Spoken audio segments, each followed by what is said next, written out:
It's the crack of dawn on Sunday morning, or at least that's probably what it feels like to the dozens of students on this coach. I say coach, but it's actually a time machine.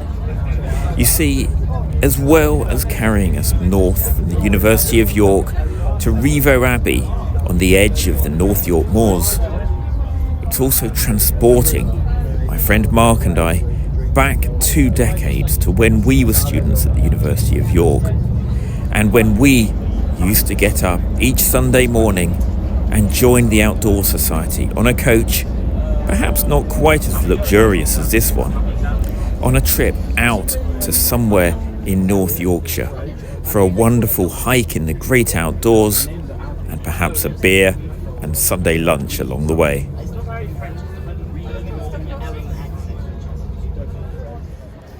Today is a special day for Outdoor Society. The current committee and members are retracing the first ever walk taken by the Society 60 years ago. 1 second. They're walking from Rievaulx Abbey to Helmsley and have invited alumni like Mark and I to join them for the day. Leaving the coach behind and heading off down a local road in a long crocodile, it felt just like old times. Gio, get on. Thank you. Except that today I was accompanied by my trusty guide dog Gio. The plan for the day was pretty simple. Our 50 or so strong group would walk from the 12th century abbey at Rievaulx to the market town of Helmsley, enjoy a beer and maybe lunch, and then head back again.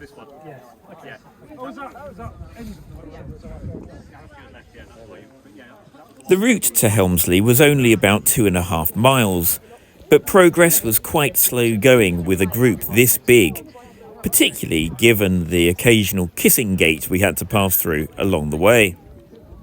Not to worry though, because it was wonderful having a chance to catch up with some old friends and to wonder at how 2 decades could go by quite so quickly. Around an hour and a half after leaving, and yes, it really did take us that long, we were finally approaching the outskirts of Helmsley. Again, Gio. Keep in. Keep in. I could almost taste the beer that was surely waiting for me in a pub nearby. Into civilization, by the sound of it. Yes. We just had to find the right one.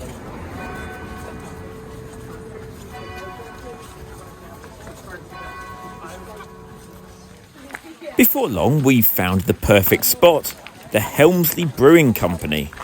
But hang on a moment, everyone is walking past. We're all a little bit confused about where we're going. We've walked to Helmsley, through Helmsley, past all the pubs, and now seem to be going somewhere in a southeasterly direction, away from Helmsley. I just want a beer. Yes, I know it was meant to be about the walk and the good conversation and the pretty countryside, but you can't blame me for looking forward to a nice pint of Yorkshire ale. So we've made it. We just don't know where it is. Seems to be in the middle of nowhere. It turned out to be a swollen river ford blocking our path to, well, wherever we were meant to be going, leaving our walk leaders with a little bit of a headache as to how to get 50-odd people back towards Helmsley without walking back down the same path we'd just come up.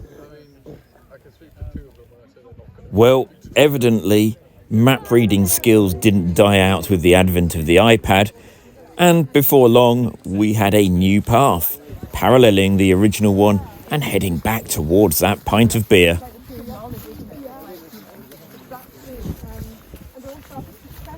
Whilst it's probably fair to say that the scenery here is on the doorstep of some pretty impressive countryside, rather than inside the hallway, it was still wonderful to get outside in the fresh air and the mud, and it really reminded me of why I enjoyed being a member of Outdoor Society all those years ago.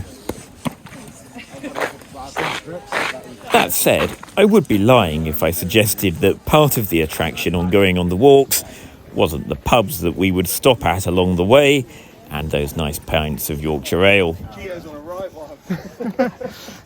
You can smell the beer at the end. That's good. I think it's about an hour for beer. Oh, good. Good boy, Gio. Well done. Good work. We've made it to Helmsley and dived into the Helmsley Brewery for a really lovely pint of dark something ale. Yorkshire Legend. Exactly, the Yorkshire Legend. And weirdly, nobody else followed us. Somewhere out there is a group of 50 people, but they all went somewhere else. It's like half-price beer is not. No, not for them. Mad people. Students are clearly not what they used to be. Not a single person followed us across the road into the brewery. But more fool them, the brewery was celebrating its 10-year anniversary with 2014 prices to match.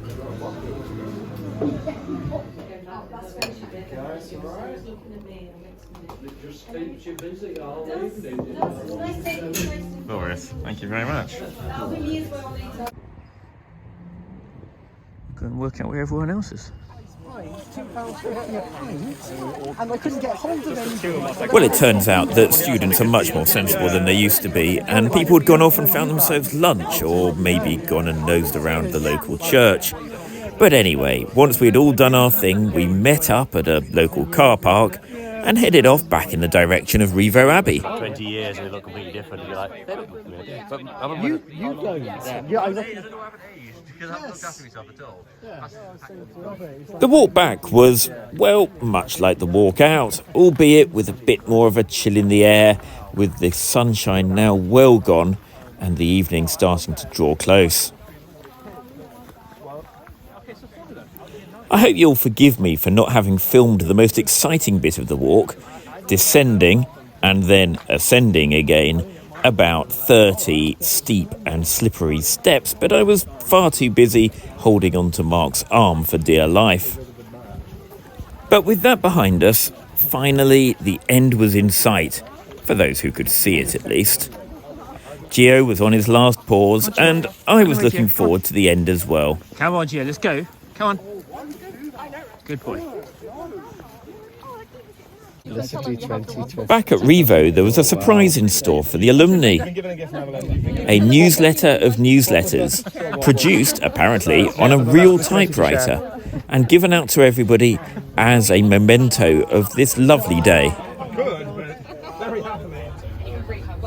And with that, we boarded the coach back to campus. Perhaps ever so slightly glad that we were no longer students after all, with no essays to write overnight for the next morning. There were, however, a couple of studenty traditions left to complete. Beers on campus, followed by dinner with friends. The perfect end to a wonderful day.